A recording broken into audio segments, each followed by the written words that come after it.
Students, कल आप live class में मेरे से कारक समझने को बोल रहे थे। आज हमारी वीडियो क्लास है, तो मैं वीडियो के माध्यम से आपको कारक समझाने का प्रयास कर रही हूँ। अभी मैं आपको कुछ सेंटेंस बोलूँगी, इसे थोड़ा सा ध्यान से देखें। जैसे अध्यापिका कुशल पुस्तक दी, मुझे रमन डंडे मारा, आशा पाँव फिसल गया, मैं चुपचाप बैठी थी। क्या ये सेंटेंस आपको सही लग रहे हैं? नहीं ना। इनके साथ कुछ शब्द जो इसके अंदर प्रयुक्त होने चाहिए थे वो मिसिंग है। जैसे मैं आपको भी ये बताती हूँ, अध्यापिका ने कुशल को पुस्तक दी।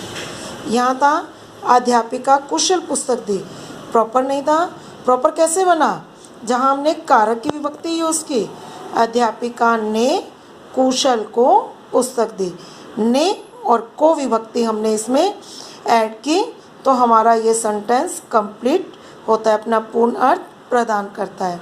जैसे मुझे रमन डंडे मारा, मुझे रमन ने डंडे से मारा, तो यहाँ हमने कौन सी विभक्ति यूज़ की?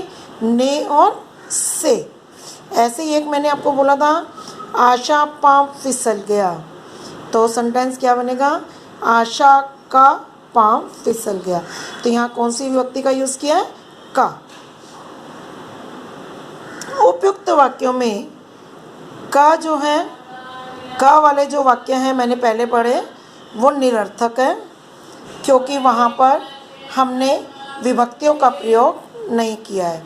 और ख में हमने विभक्तियों तो चिन्हों का प्रयोग किया है, जिसके कारण ये अपना पूर्ण अर्थ प्रदान करते हैं। तो हम कारक की परिभाषा देखेंगे। संज्ञा या सर्वनाम के जिस रूप से उसका संबंध वाक्य के दूसरे शब्दों, विशेष रूप से क्रिया के साथ जाना जाए, उसे कारक कहते हैं।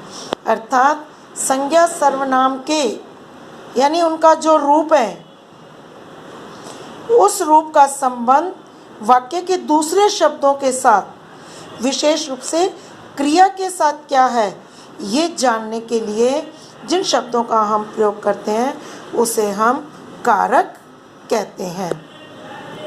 कारक को स्पष्ट करने के लिए संज्ञा सर्वनाम के साथ वे चिन्ह लगाए जाते हैं।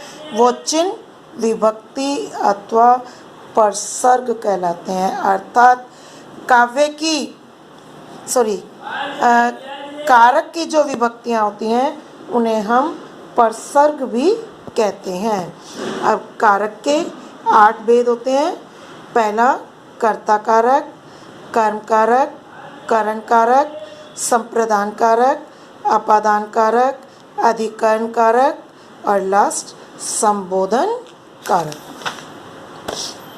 अब 8th क्लास आप देखोगे, मैं आपको एक छोटी सी तालिका के माध्यम से कारक के चिन्ह और उसकी पहचान मैं आपको बता रही हूँ।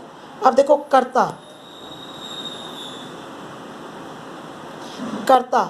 कर्ता का कारक चिन्ह है ने, और इसकी पहचान के शब्द हैं कौन और किसने।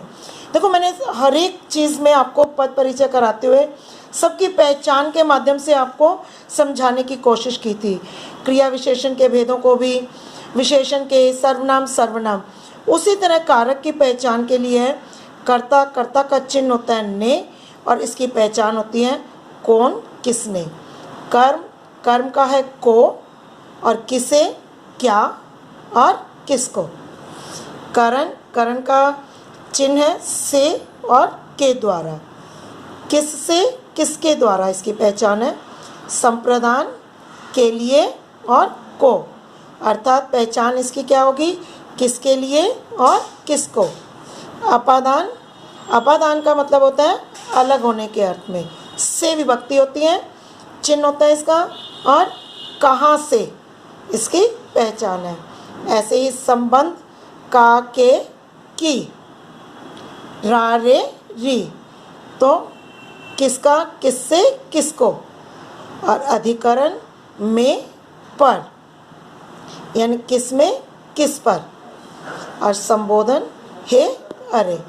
तो बच्चों, ये हमारे कारक की विभक्तियाँ थी, और कारक की पहचान कैसे की जाती है उसके आपको ये शब्द दिए हुए थे। आपको इसे रीड भी करना है और समझने की कोशिश भी करनी है। अगर आपको नहीं समझ में आएगा, आप लाइव क्लास में दोबारा मुझसे पूछ भी सकते हैं। अब देखो, कर्ता का एक एक सबका मैं एग्जाम्पल आपको देती हूँ। कर्ता, निधि, एक सेकेंड, कर्ता का आदमियों द्वारा बांध बनाया गया। किसके द्वारा बांध बनाया गया? आदमियों के द्वारा। अब कर्म कारक, कर्म में है आकाश ने पत्र को पढ़ा। किसने पत्र पढ़ा? आकाश ने। अब करण कारक, राम ने रावण को मारा। को विभक्ति थी। अप्रदान में, संप्रदान के अंदर, मैंने बच्चों को मिठाई दी, या पापा अभी के लिए कलम लाए। अपादान कारक में अलग होना या फिर तुलना जैसे करना, वह कुत्ते से डरता है, या समीर साइकिल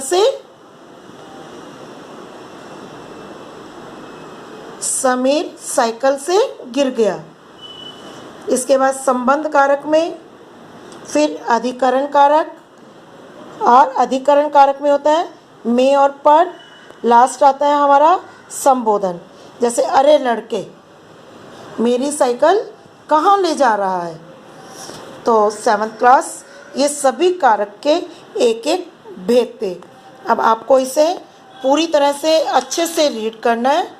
नहीं समझ में आए, लाइव क्लास में आप मुझसे दोबारा से डिस्कस कर सकते हो।